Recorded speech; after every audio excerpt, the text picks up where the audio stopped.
Hey, we're here at Central Coast CNC. We're gonna pick up a project that's gonna excite a bunch of people and gonna make a bunch of purists very angry. So we're picking up a WRX swapped Porsche 914. Looks like a cereal box with wheels. So I'm not a Porsche guy, but we'll work on one. So we're gonna pick this guy up. It's got a motor swap that has a bunch of work to be done, some fabrication that we'll work on, and I guess we'll figure out the rest whenever we see it. Let's go find it. Hello. That doesn't look like CNC work. It's not. It's break time. It's break time. Break time. Yes, we are break timing right now.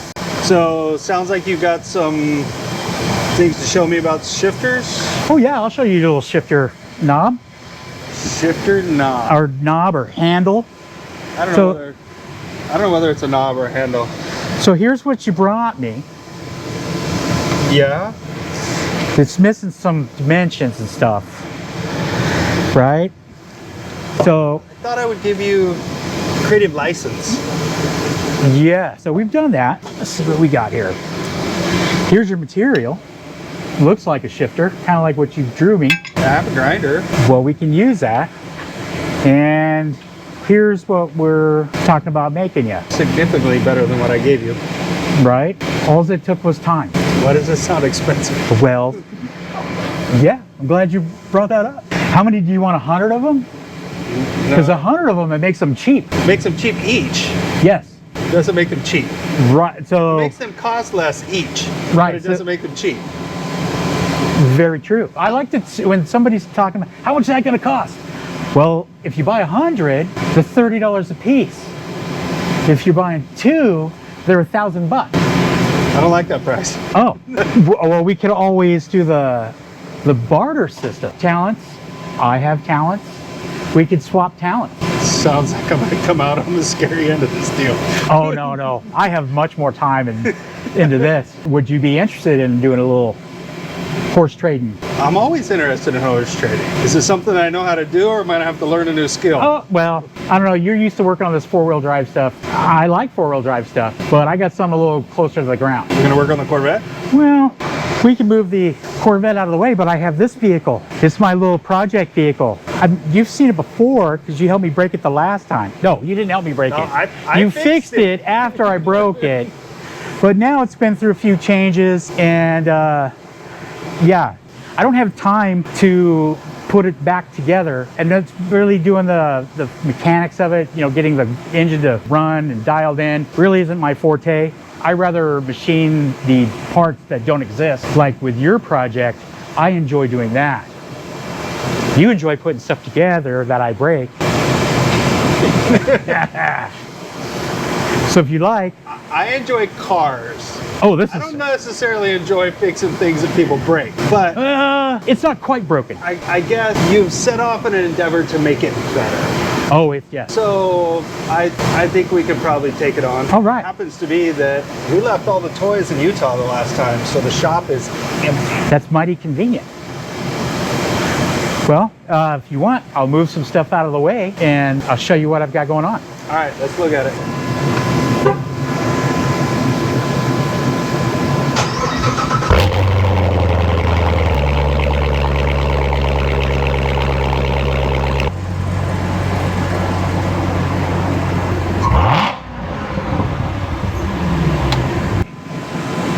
Here's the cool part. Here's the bottom of this thing. So this is it. What do you want to know? What do we need to do? Well, so when I bought the motor, I bought it from a guy that had it in a 914, and it was his track car, time attack car. And so this is a very special motor. It is a EJ22T out of a WRX. The original motor that you worked on had, after you and I massaged it, had about 105 horsepower. So this motor is kicking it up a little bit to about 310, 325. It's been a long road trying to get this motor in. I always wanted to do this. This motor, because it's a pancake motor, it's just like the Porsche motor was. So all the geometry and the weight is the same as Porsche did. Okay. I did have to fabricate this cradle, and when I did that, we ran into some rust. and I had my welder guy come over and weld it for me. So now It's sitting under its own weight now. In order to get the motor in there, I had to take some of the intake stuff, the turbo stuff off. The exhaust is just sitting there mocked up, so that needs to be put on. The wiring needs to be hooked up just to get it running. I just don't have the time to get it there. It's hard to pass up, you know, jobs that are making money when my toy is sitting here, and by the time I get time to work on my toy, I'm so tired because I work another job besides this. Man, 7 days a week, it's like, I just want to spend time with the family. Yep. And my wife says she likes seeing me, but that might be a lie. And so I have the famous boxes of stuff. Now the guy I bought the motor from, genius guy, he has provided all the wiring harness. It's all labeled with a wiring schematic. Everything should just plug and play. But you know, it ran when I parked it, yep. Kind of thing. So all the parts are there, right? And there's probably going to be some fab that needs to be done, but as you see, it's in. Well, at least it's in. See, I used to be a purist, and when you and I were working on it the first time, and we got the carburetors all dialed in, it was beautiful. You go through the canyons and they get that pop and flames that come out the back. Beautiful. The problem with that is that when I'm driving to town, it's just great in the corners. But grandma's doing 10 miles in the corners, and I can do 100 miles an hour in the corners. But as soon as I get to the straightaway, grandma leaves me.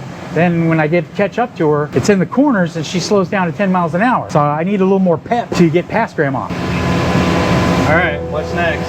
Okay, well, let me show you the top side then.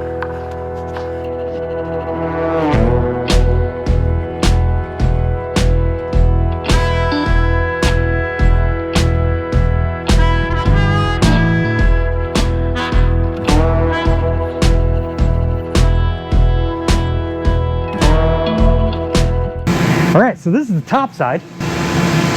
I might mention that when I was cutting out the old motor mounts, because I thought I didn't want a bunch of crap just laying around, I accidentally cut through one of the brake lines. So no stop. No, it wasn't fast enough to use the brakes anyway. So floor fall out and drag your feet, or nah. The floor's not rotten, so no, this car's in fairly good shape, rust-wise. There was obviously where they all rust in the battery. So I did have a chance to talk to a guy at Trail Hero about these cars, because that's what he did for a living. We were talking about welding up stuff, and I told him I welded this patch panel in, and he goes, "Oh, that was 80% of my job. Was I would go in where the battery tray was, and I would cut the car out until we got to good metal." And he said usually $25,000 or $30,000 later, oh yeah, we repaired them. Yeah, it usually rusts into this quarter, and I got real lucky. This is going to be a trackable car, but it's not going to be a track car. Right. More of a canyon carver kind of thing. It's not like that. That car is 200 miles an hour. This car, I want it to be 130 miles an hour, but I want to do that in the 25-mile-an-hour corner. Here's where the motor is.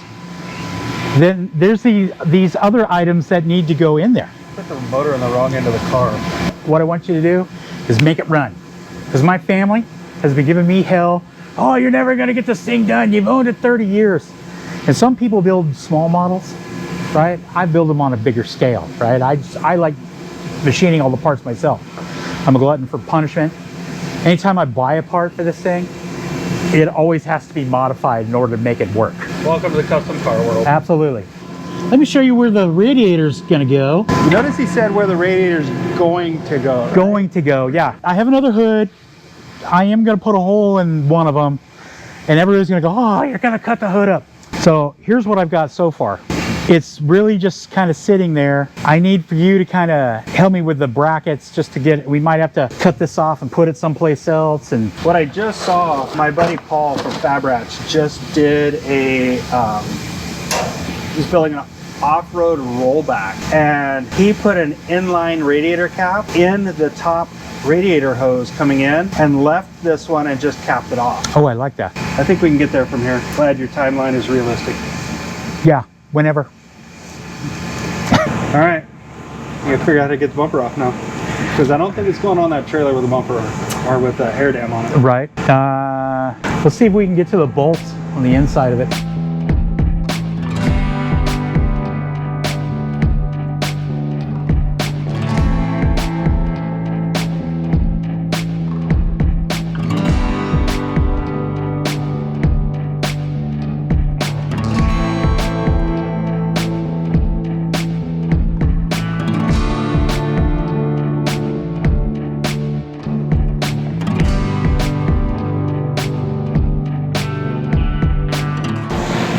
think it rolls all that good. It does on the downhill.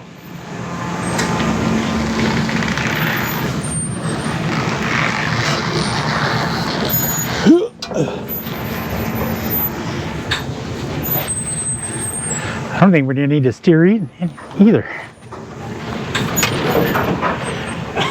You got lots of trailer. Yeah, there's a freaking wooden brick that almost took me out. Okay. We in line. I think I got us lined up pretty good. You look like that. Okay.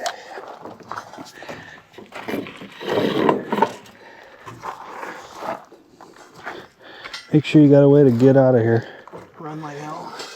in case things go really bad. Yeah.